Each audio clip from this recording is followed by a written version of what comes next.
முக்கியமான விஷயம் நிறைய பேருக்கு தெரியாது. தேவர் மகன்ல வந்து இஞ்சி ஏடு பழகி அந்த பாட்டு மீனாவுக்காக தான் எழுதப்பட்டது. மீனா தான் அந்த படத்துல நடிச்சாங்க. அந்த ரோட்ல கார்ல நிறுத்திக்கிட்டு காருக்கு பின்னாடி ட்ரெஸ் சேஞ்ச் பண்ணிட்டு ஓடி வருவாங்க. இப்ப மாதிரி கேரவன் வசதிலாம் கிடையாது. ஒரே நாள்ல ஒரு சாங் ஷூட் பண்ணோம், 5-6 ட்ரெஸ் சேஞ்ச். அது இன்னைக்கெல்லாம் நினைச்சு பார்த்தா சாத்தியமே இல்லை. அந்த படம் ஷூட்டிங் முடிகிற வரைக்கும் அவங்க என்கிட்ட பேசினதே இல்லை.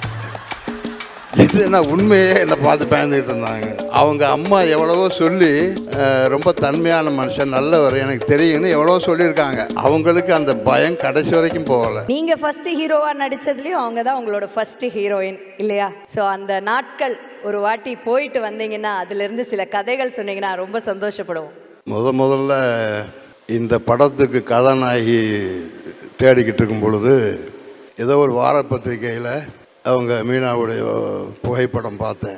அதை பார்த்துட்டு இந்த பொண்ணு ஆப்டாக இருக்கும் நம்ம ஹீரோயினுக்குன்னு சொல்லி கஸ்தூரி ராஜாவை கூப்பிட்டு இந்த பொண்ணு யார் என்னன்னு விசாரித்து போய் பேசுங்க, ஃபிக்ஸ் பண்ணுங்க அப்படின்னு. சார் என்ன சார் ரொம்ப சின்ன பொண்ணாக இருக்குது, இது போய் எப்படி சார் அப்படின்னாரு. இல்லை அந்த சோலைம்மாவுடைய கதாபாத்திரம், அந்த பயந்த சுபாவம் அதுக்கு ஆப்டாக இருக்கும், நீங்கள் பேசுங்க அப்படின்னு ஃபிக்ஸ் பண்ணியாச்சு. ஷூட்டிங்க்கு வந்ததுக்கு அப்புறம் முதல் நாள் ஷூட்டிங்கில் இருந்து அந்த படம் ஷூட்டிங் முடிகிற வரைக்கும் அவங்க என்கிட்ட பேசினதே இல்லை, கிட்டே வரமாட்டாங்க. இது என்ன உண்மையே என்னை பார்த்து பயந்துக்கிட்டு இருந்தாங்க. அவங்க அம்மா எவ்வளவோ சொல்லி கன்வின்ஸ் பண்ணி, இல்லைம்மா அவர் ஆள் பார்த்தா தான் இப்படி இருக்கார், ரொம்ப தன்மையான மனுஷன், நல்லவர், எனக்கு தெரியும்னு எவ்வளோ சொல்லியிருக்காங்க. அவங்களுக்கு அந்த பயம் கடைசி வரைக்கும் போகலை. இவ்வளவுதான் எனக்கு அவங்களுக்கு உள்ள. ஆள் பார்க்க தான் பயந்த மாதிரி இருக்காங்க, ஆனா ஆக்ஷன் சொன்னோடனே அந்த பயம்லாம் இல்லைல்ல சார்? அதெல்லாம் அது அப்படியே அந்த படத்தில் சோலையம்மாவா மீனா வாழ்ந்ததுனால தான் அந்த படம் இவ்வளோ பெரிய வெற்றி அடைஞ்சது. அந்த கதாபாத்திரமாகவே மாறிட்டதுனால தான் இவ்வளோ பெரிய வெற்றி. அந்த டேலண்ட்டு ஹேட்ஸ் ஆஃப், அதுக்கு ஆல்டர்னேட்டிவே கிடையாது. அதுவும் அத்தனை இளம் வயதில் அவ்வளோ ஹெவியான ஒரு கேரக்டர் புரிஞ்சுக்கிட்டு ப்ரெக்னெண்ட்டாலாம் வேற நடிப்பாங்க. ஆமாம், அந்த சின்ன 15 வயசு இருக்கும் நினைக்கிறேன். அப்போ 15 வயசில் வந்து அவ்வளோ பெரிய கர்ப்பிணி கேரக்டர்லாம் பண்ணுறதுங்கிறது சாதாரண விஷயம் இல்லை.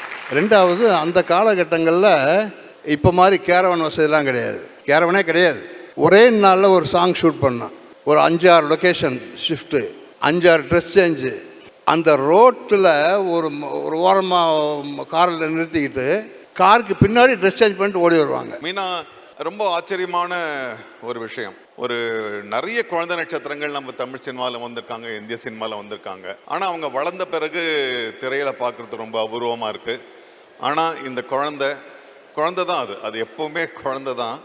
இந்த குழந்தை சின்ன வயசில் எப்படி இருந்தாங்களோ அதே குழந்தை மனசோட இவ்வளவு தூரம் கடந்து வந்து 40 வருஷங்கள். சினிமாவோட வரலாறே உங்களுக்கு வந்து 120 வருஷம்தான்.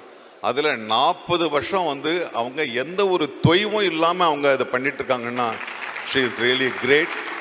It's not only her intelligence, it's her heart and her ரொம்ப பணிவான ஒரு குழந்தை. எப்பவுமே ஒரு அகம்பாவமோ வெற்றியோ அவங்க முகத்திலேயோ அவங்க தோல்லையோ இருந்தது கிடையாது.